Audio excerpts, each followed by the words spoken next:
Hello children. Today we will discuss introduction of lines and angles. देखिए कोई भी point, ये पॉइंट सभी को पता है, ये एक पॉइंट है।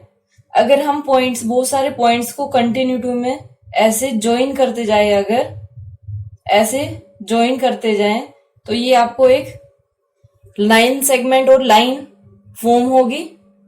ठीक है, कंटिन्यूटी में अगर हम ऐसे ज्वाइन करेंगे तो आपके पास एक लाइन बन जाएगी। अब इसमें देखिए लाइन की डेफिनेशन देखते हैं। लाइन क्या है? 2 पॉइंट्स एक्सटेंडेड एंडलेसली। ये 2 पॉइंट्स थे, इसको ज्वाइन करके हमने इसको एक्सटेंड कर दिया। एक्सटेंड कर दिया मीन्स इसको आगे ऐसे बढ़ा दिया। तो ये कहां तक जाएगा नहीं पता, हमने लिखा है एंडलेसली, कि जिसका कोई एंड ना हो तब तक हमने इसको एक्सटेंड किया तो हमारे पास एक लाइन बनती है। ठीक है, ये लाइन है। मान लो मैंने इसको बोला ए और ये पॉइंट बी, तो लाइन ए बी, इसको कैसे डिनोट करेंगे? ऐसे।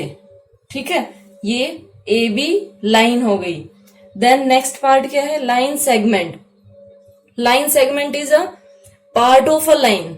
ये एक लाइन है, इसका अगर मैं एक पार्ट लेती हूं तो वो लाइन सेगमेंट होगा, जिसमें 2 एंड पॉइंट्स रहेंगे। एंड पॉइंट के लिए हम इसको ऐसे डिनोट करेंगे, ये एंड पॉइंट्स है ए बी। तो आप इसको कैसे डिनोट करोगे लाइन सेगमेंट को? ए बी और ऊपर ये लाइन सेगमेंट का sign. Okay, then next is ray. Ray में एक स्टार्टिंग पॉइंट होता है, एंडिंग पॉइंट क्या है वो हमें नहीं पता। वो कैसे? मान लो ये सन है, सन से यहाँ रे स्टार्ट होती है, रे बोलते हैं हम उसको। सन से स्टार्ट हो रही है, आगे कहाँ जा रही है नहीं पता आपको। ठीक है, तो ये रे, ये क्या बोलते हैं हम इसको? रे बोलते हैं, जिसमें स्टार्टिंग पॉइंट होता है, एंडिंग पॉइंट नहीं होता। और इसको डिनोट करते हैं हम, मान लो ये ए है और ये बी है, तो इसको हम करते हैं ए बी के ऊपर ये एक ray. Okay, now next is angle.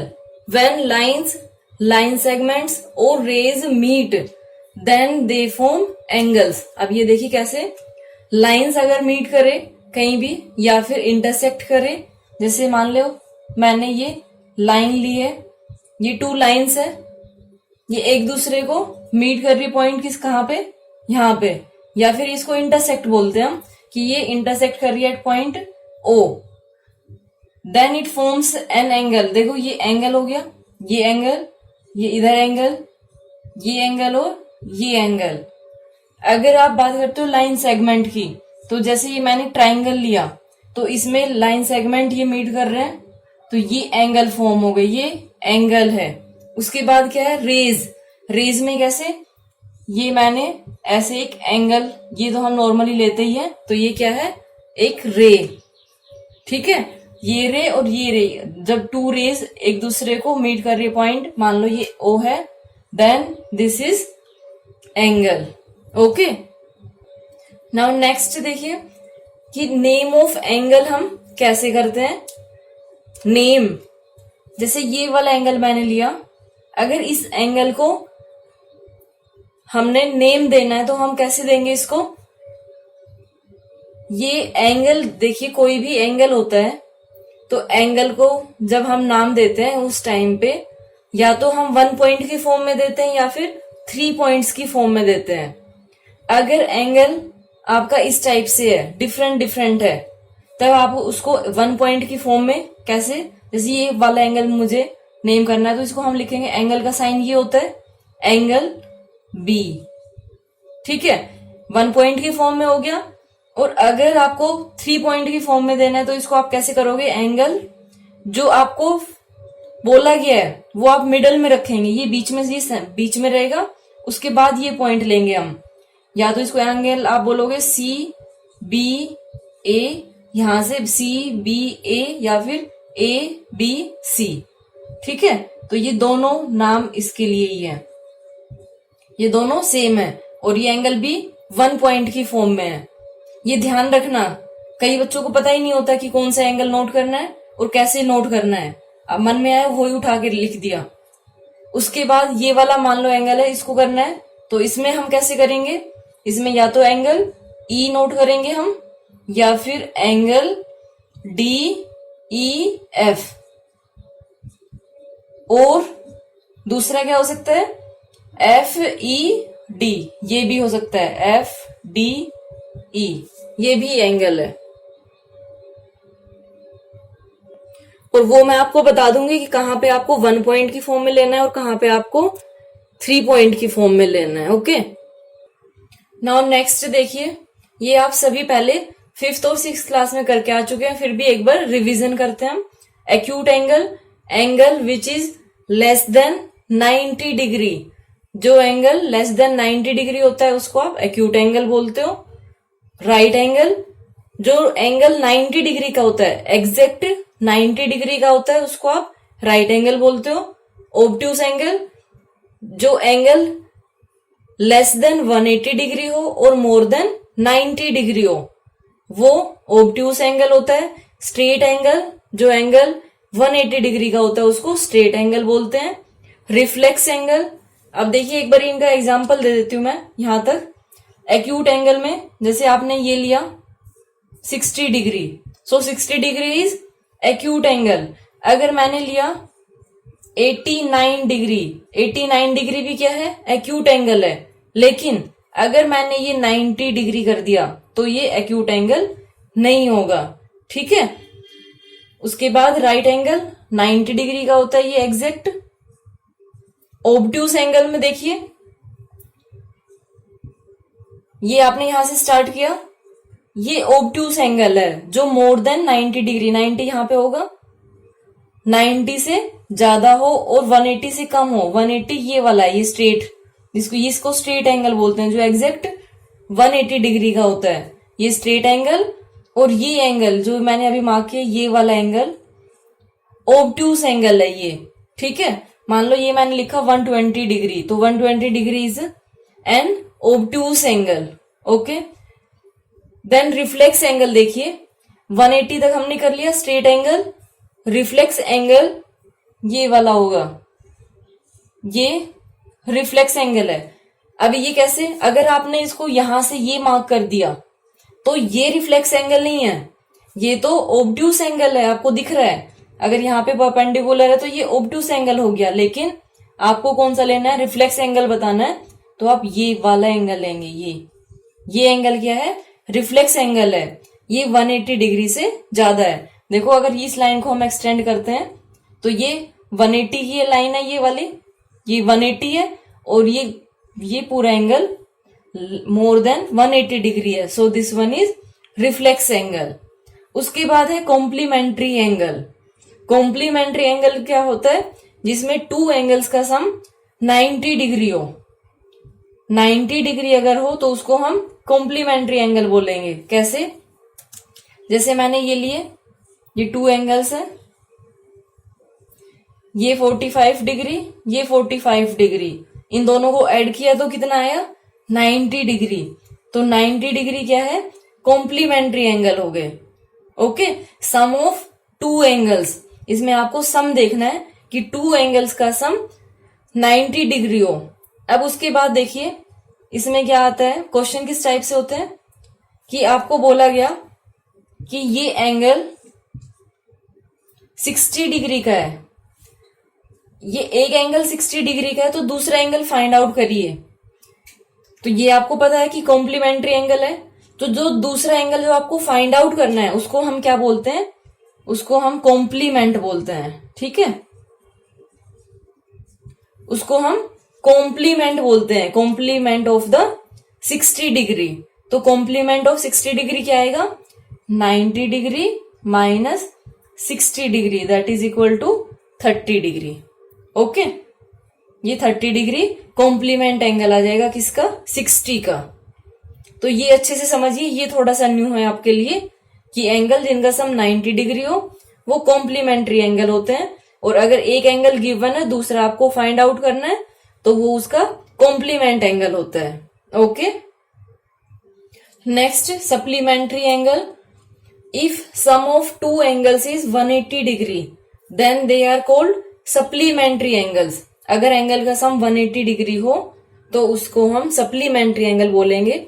जैसे आपने कॉम्प्लीमेंट्री में देखा था सम 90 डिग्री होता है, इसमें सम कितना होगा 180 डिग्री फॉर एग्जाम्पल। और जो इसका अगर एक एंगल गिवन है उसका जब आप दूसरा एंगल फाइंड आउट करते हो तो उस एंगल को हम क्या बोलेंगे सप्लीमेंट। जैसे उसमें हमने क्या बोला था कॉम्प्लीमेंट, सो इसमें क्या बोलेंगे हम सप्लीमेंट। जैसे आपको बोला गया कि 80 डिग्री का सप्लीमेंट्री एंगल निकालिए, 80 का सप्लीमेंट निकालिए। सप्लीमेंट एंगल क्या होगा इसका 180 degree minus 80 degree that is equal to 100 degree. अगर आपको बोला जाए कि 80 का कॉम्प्लीमेंट्री एंगल निकालिए तब आप क्या करेंगे 90 minus 80 degree that is equal to 10 degree. Okay, तो ये चीज ध्यान रखना कि किस में क्या होता है। देखो सी पहले आता है और 90 भी पहले आता है, तो ऐसे याद रखिए कि कॉम्प्लीमेंट्री सी पहले आएगा और 90 भी पहले आएगा। सप्लीमेंट्री में एस बाद में आता है और 180 भी बाद में आता है। या फिर एक याद रखिए दूसरा अपने आप याद रहेगा। ओके, सो कोई भी क्वेश्चन हो उसको आप इजीली अब फाइंड आउट कर पाओगे। एक एंगल अगर गिवन है तो दूसरा अपने आप जो भी पूछा गया वो फाइंड आउट कर देना। Now next is adjacent angles. Adjacent angles में देखिए if two angles have a common vertex and a common arm then these pairs of angle are called adjacent angles। इसको एग्जाम्पल से देखते हैं कि अगर एक कॉमन वर्टेक्स हो और कॉमन आर्म हो। अब देखो वर्टेक्स क्या होता है, अगर आपने ये एंगल ऐसे डिनोट किया है तो जो ये पॉइंट है जहां पे ये टू रेज मीट कर रही है so this point is known as vertex. ये वर्टेक्स होता है और ये आर्म है साइड, ठीक है, ये आर्म है एंगल की। तो इसमें क्या गिवन है कि अगर टू एंगल्स है तो हम टू एंगल्स ड्रॉ करते हैं। पहले ये मैंने टू एंगल्स लिए ओ ए बी सी, इसमें ये टू एंगल्स है। टू एंगल्स को देखो अगर ये एंगल सेम है तो हम सेम साइन लगाते हैं, ये डिफरेंट है। इसमें टू यूज किए, इसमें वन यूज किया है, मीन्स ये दोनों डिफरेंट है। अगर टू एंगल्स में कॉमन आर्म और कॉमन वर्टेक्स हो तो उसको हम एडजेसेंट एंगल बोलते हैं। जैसे इन दोनों एंगल को देखिए, angle A O B and angle B O C. अगर आपके पास एडजेसेंट एंगल होते हैं तो याद रखिए हमेशा आप एंगल्स को 3 पॉइंट की फॉर्म में नोट करेंगे, ठीक है, ये याद रखना क्योंकि आप लोग यहाँ पे बहुत ज्यादा मिस्टेक करते हो। आप इसको ओ एंगल लिख देते हो, ओ तो पूरा है ना बेटा, ये पूरा एंगल ओ है, तो आप इसको 3 पॉइंट की फॉर्म में नोट करोगे एडजेसेंट एंगल को। तो यहाँ पे एक एंगल मान लो ये 1, ये angle 2, angle 1 and 2 are adjacent angle. कैसे, ये कॉमन आर्म है, देखो जब आपने एंगल 2 लिया, एंगल 2 को आप क्या नोट करेंगे, एंगल यहाँ पे अगर 3 पॉइंट की फॉर्म में करते हैं तो सी ओ बी, ठीक है। अगर आप 1 को नोट करते हैं तो कैसे करेंगे, 1 आपके पास क्या होगा ए ओ बी, ऐसे नोट करेंगे। अब देखो इसमें कॉमन आ गया O B O B, O B means ये वाली आर्म कॉमन है, एक एंगल 1 एक 2, इसमें ये वाली साइड ये आर्म कॉमन है, तो ये एडजेसेंट एंगल हो गए। और क्या है, अ कॉमन वर्टेक्स, एक कॉमन वर्टेक्स, ये कॉमन वर्टेक्स है, so these two angles are adjacent angle. Okay, समझ आया, कॉमन आर्म होनी चाहिए एंड कॉमन वर्टेक्स होना चाहिए। अब देखो जैसे ये वाला एंगल है, मैंने एक ये लिया, अब इसमें देखिए ये एंगल 1 एंगल 2 एंगल 3, इसमें अगर एंगल 1 और 2 को देखते हो तो ये एडजेसेंट एंगल है, ये साइड इसमें कॉमन हो गई और ये कॉमन वर्टेक्स हो गया। एंगल 2 और 3 को देखोगे तो ये कॉमन आर्म हो गई, ओ ये ए है, ये बी है, ये सी है, ये डी है, तो ओ ए इसमें कॉमन हो गया, सो ये एडजेसेंट एंगल हो गया और ओ वर्टेक्स हो गया। अगर मैं एंगल 1 एंड 3 को लेती हूं, एंगल 1 ये है, एंगल 3 ये है, तो इसमें कॉमन वर्टेक्स तो है लेकिन कॉमन आर्म नहीं है। कॉमन आर्म होना ज्यादा जरूरी है, कॉमन वर्टेक्स ना भी हो तब भी वो एडजेसेंट एंगल हो सकते हैं, लेकिन कॉमन आर्म होना बहुत ज्यादा जरूरी है। ठीक है, तो इसमें कॉमन आर्म है, देखिए ये वाला, ये एंगल और ये एंगल, इसमें कॉमन आर्म है ही नहीं, तो ये दोनों एंगल एडजेसेंट एंगल नहीं होंगे। एंगल 1 2 एडजेसेंट है, 2 3 एडजेसेंट है, लेकिन 1 एंड 3 एडजेसेंट नहीं है। अब देखिए जो दूसरा मैं आपको बोल रही थी कि अगर कॉमन वर्टेक्स ना हो तब भी चल जाता है। कैसे? जैसे मैंने ये लिया रेक्टेंगल, इस रेक्टेंगल में ये एंगल और ये एंगल, ये दोनों एंगल एडजेसेंट एंगल है, इसमें ये कॉमन आर्म है। ठीक है, लेकिन वर्टेक्स कॉमन नहीं है। तो कॉमन वर्टेक्स हो ना हो वो जरूरी नहीं होता, मेन क्या होता है, कॉमन आर्म होना। ठीक है, तो कॉमन आर्म होनी ज्यादा जरूरी है। नाउ नेक्स्ट देखिए, linear pair if sum of adjacent angles और 2 or more angles is 180 degree or they form a line, then they are called linear pair। अब इसमें देखिए एडजेसेंट एंगल का सम अगर 180 डिग्री हो, मान लो ये 2 एंगल्स है, ये एडजेसेंट एंगल है, ये वाला एंगल और ये वाला एंगल, ये दोनों एडजेसेंट एंगल है, और इन दोनों एंगल का सम अगर 180 डिग्री हो। अब देखो 180 डिग्री हो तो क्या होता है, स्ट्रेट एंगल होता है, मीन्स एक लाइन फॉर्म होती है, तो ये क्या है, लीनियर पेयर फॉर्म हो गया। इन दोनों से, इन दोनों एंगल से लीनियर पेयर फॉर्म हो गया, मीन्स 2 एंगल्स का सम 180 डिग्री हो गया। ठीक है, और ये लीनियर, देखो लीनियर में ही एक लाइन वर्ड छुपा हुआ है, लाइन, यानी जहां पे लाइन फॉर्म हो जाए, और लाइन फॉर्म होती है तो उसके ऊपर एंगल कितने होते हैं, 180 डिग्री। ठीक है, तो यहां से ये इजी है लीनियर पेयर, लेकिन ये सबसे ज्यादा यूज होगा अब भी और हायर क्लासेस में। हायर क्लासेस में जाके आप इसको भूल जाते हो। तो लीनियर पेयर जिसमें एंगल्स का सम 180 डिग्री हो, और जहां पे जितने भी एंगल हो सब एक लाइन फॉर्म कर रहे हो। मान लो मैंने ये ऐसे एक और एंगल यहां पे ले लिया, ठीक है, एक मैंने यहां पे ले लिया, तो जो ये एंगल होंगे, इन एंगल का सम 180 डिग्री अगर आता है तो ये लीनियर पेयर होगा। Now next is vertically opposite angle. देखिए इसकी कोई प्रॉपर डेफिनेशन नहीं है, लेकिन क्या होता है, अगर 2 लाइंस इंटरसेक्ट कर रही है एक दूसरे को, इंटरसेक्टिंग लाइन के लिए होता है ये, जो 2 लाइंस इंटरसेक्ट कर रही है उसमें जो ये वर्टेक्स है, अगर हम इसको देखते हैं तो ये वर्टेक्स बन गया, ये एंगल और ये एंगल, ये वर्टिकली अपोजिट एंगल है। अपोजिट मीन्स एक दूसरे के सामने है ये, तो ये वर्टिकली अपोजिट एंगल होंगे, एक ये और दूसरा ये। और वर्टिकली अपोजिट एंगल इक्वल होते हैं, ये याद रखना, ये और ये एंगल इक्वल है, एंगल 1 और 2, ये 3 एंड 4, ये वर्टिकली अपोजिट एंगल है, और वर्टिकली अपोजिट एंगल इक्वल होते हैं। ओके, ये सारा हमने जो डिस्कस किया है इसको पहले अच्छे से देखिए, उसके बाद एक्सरसाइज 5.1 करिए। Thank you.